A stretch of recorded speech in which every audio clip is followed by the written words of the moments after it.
Welcome to Thunder Nerds. I'm Brian Hinton. I'm Janelle Pizarro. And I'm Frederick Philip Von Weiss, and thank you for consuming the Thunder Nerds, a conversation with the people behind the technology that love what they do. Do tech good. Pow! Boom! Na-na-na-na.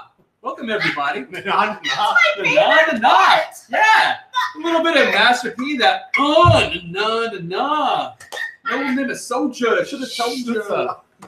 Sorry, guys. We're at a front-end design conference in SAP, and we have live presentations going over here. Frederick, it's usually so loud. But yeah, we're excited to be here, and we have with us Tim Smith. Tim Smith. Welcome to the show, Tim. Thank you for having me. Yeah, thanks for joining us. It's a pleasure to be here. And it is an absolute pleasure to have you. Tim, I wonder if you could tell us a little bit about you, and then we'll go into your talk. Do you mind giving our audience a little bit of context about who you are and what you do, sir? Yeah. So I'm Tim Smith. I used to be a web designer and front-end developer.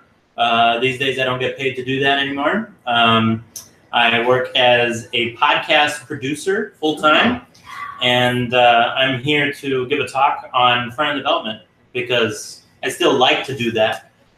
So yeah, that's a little bit about me. And you're a avid Star Wars fan, I believe, too, right? Huge Star Wars fan, yes. Thoughts on the last movie? Yay, nay? I'm a big fan of The Last Jedi. It seems to be polarizing for the audience. Yeah, it's my favorite Star Wars film of all time. For me, it replaced The Empire Strikes Back. I know that's a very controversial thing to say. That is. But yeah. Yeah, it's up there. It might be second for me, but yeah. Speaking of podcast producer, though, that's where I first encountered Tim. He used to have an excellent show called The East Wing that basically did a similar thing as us, where you interview people. Fantastic show. Is it still out there for people to actually listen? Yes. So I actually made all the archives available. Awesome. Once again, you can find them on ttimsmith.com/podcast. Awesome. And you do the YouTubes too, right? I do have a YouTube channel these days because I'm not actually like making my own podcast right now. I produce others. You should listen to his show. He has an excellent radio voice. And watch the videos. The YouTubes are good. Yeah.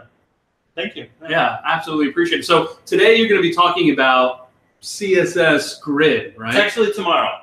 Oh, tomorrow. My talk is tomorrow. By today, I meant tomorrow. What time again? Because I need to see that. I think it's, I don't know exactly what time, but it's the one before the last talk given by Chris Coyer. So nerve-wracking, for sure. That's going to be super awesome, though. Yeah. CSS Grid is like such a huge thing right now, so like that's going to be super amazing. I'm sure it's going to be packed. Have you done the talk before? Or? Yeah, so I've done this talk at least like 3-4 times, and I really like it. I wanted to make some changes to it, but actually I was kind of like advised to not do any changes because the talk is centered more around someone who hasn't really touched CSS Grid yet, right? Okay.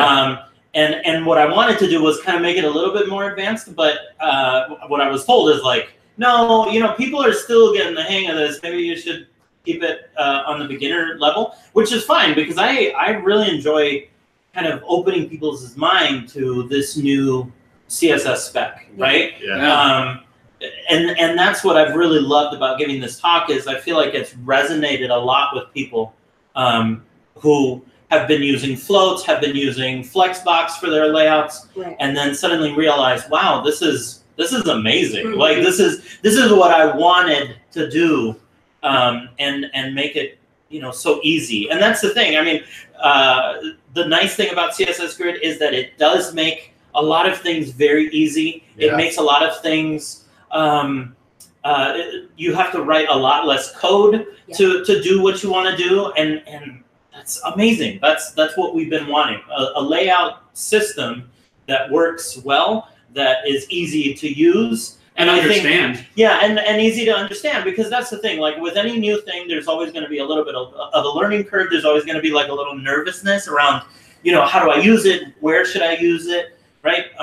But as people start to learn about CSS Grid, I think they're going to be really excited with it. And And I mean, it's just amazing to use. I've been using it in production for a while now. It's interesting to me because it's almost, I mean, obviously there's differences, but it's very similar to laying things out with tables. The concept of it is very similar. So it's kind of like, we've come full circle, but it's like an advanced, morphed version 2 of tables. Yeah, and I think that's why it's probably easier sell for people to go from the float model from to this rather than going to Flexbox, because you might have a lot of people that are kind of deterred about going to Flexbox or thinking about going to Flexbox if they haven't already by now, because this is such an easier entrance. It makes sense. Yeah. Well, the way that I like to explain it is that CSS Grid is kind of like your peanut butter and jelly sandwich. I love Me too.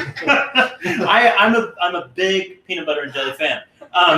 But that's the way I kind of like to frame it, because jelly is great on its own, peanut butter is great on its own, I think. But when you put these things together, that's when the magic happens, right? And that's kind of how I view CSS Grid with other layout models, right? So you've got a Flexbox, you've got a column layout. All of these things can be used in conjunction with each other. It doesn't have to be a decision of, oh, well, I'm going to use CSS Grid here, but I'm not going to use any Flexbox or anything else, right? The magic happens when you introduce CSS Grid, when you have Flexbox, when you have all of these other different layout methods, and you combine them together to create this awesome layout. That's where the magic happens. Yeah, they all have a purpose. I've seen a lot. Exactly. I've seen a lot of people take CSS Grid for the main layout, and then within each grid container, do Flexbox with exactly. Layout. So you use what makes the most sense, and they should all be used together. What do you think about mixing the older floats with? Is there? So this is something that I'm going to talk about in my talk. Flexbox still has its purpose. Don't think that you can't use Flexbox anymore. Floats still have their purpose. Don't think you can't use them anymore. What I'm trying to say is, let's remember what they were built for, right? Flexbox is good at one-dimensional layout, right? Whether you're going horizontal or whether you're going vertical. You can't do both at the same time with Flexbox, or else you're hacking it, right? CSS Grid is good at two-dimensional layout. It can go horizontal, it can go vertical, right? So when you need both of those, you want to use CSS Grid. When you want to float text around an image or something around an image, that is perfect for floats. What it was made for, that's what it was made for. That it doesn't mean you can't use that anymore. So that's kind of the way that I look at it. You can still use all these things. Let's just try to change kind of our mentality to use it for the right way. Well, how did you end up learning about CSS Grid and all of its intricacies? So Rachel Andrew published this book on CSS Grid a while ago. It was like a ebook on a list apart. It was one of their series where it's short books, even shorter than their actual books, right? And when I first read it, I was like, this is exciting. And I think this is going to be big. And I think for me, it was at the time, I really wanted to do some public speaking. So I thought, you know what, I got to learn this stuff, because I really missed out on the Flexbox train.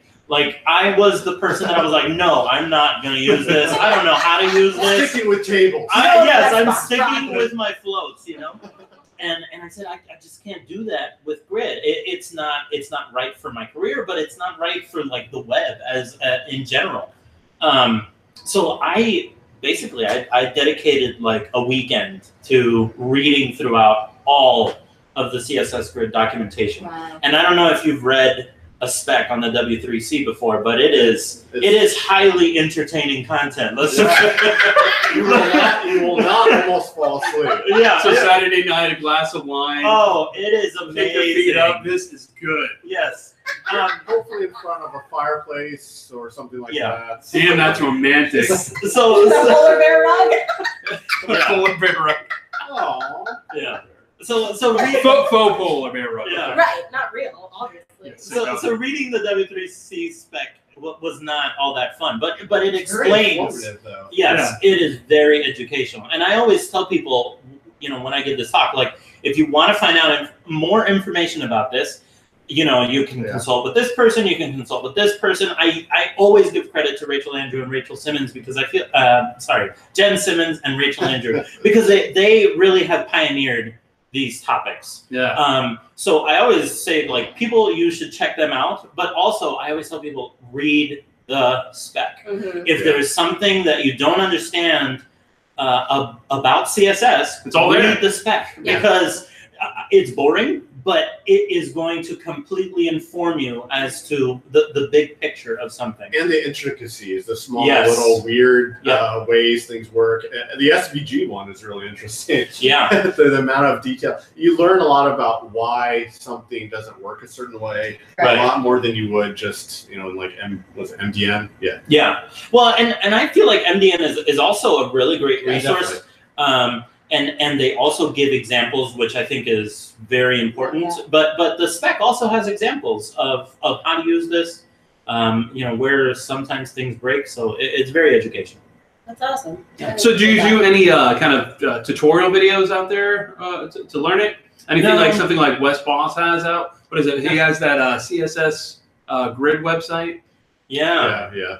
Which I think was it Mozilla that actually. I think they actually funded. Yeah, they sponsored that.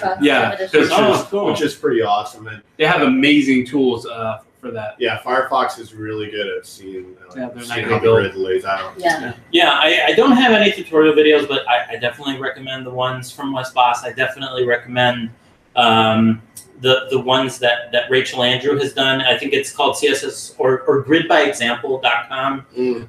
Jen Simmons also has a bunch of tutorial videos on a channel, I think on YouTube. It's called Layout Land. Oh yeah. So these are excellent resources. People are already doing it basically, so that's why I don't do it. Let me ask you this: you said that you wanted it initially to go a little bit more of a deep dive into CSS Grid, right? And you know, people told you to try to. This is a new technology. Let's try to keep it on a higher level, and you know, go into that maybe at another day. I was advised that by friends. Yeah. So, what were the more deeper dives that you wanted to go into? What are some of the things that you wanted to explain? Yeah. So my talk goes into a few different like production level examples, right? Where these are layouts that we commonly need. Here's how to do them with CSS Grid. What I wanted to do in a more deep dive was explain some of the more complex layouts that you can do with CSS Grid, because like I told you, I've been using CSS Grid in production since at least like August of last year. So in using it in production, you run into scenarios where you need something a little bit more complex. You're like nesting grids and figuring how to do that is something that I wanted to include in a more like advanced type of talk. And who knows, I might give that eventually. But you know, one of the things that I came across was I was building a CMS for a company that I was working for.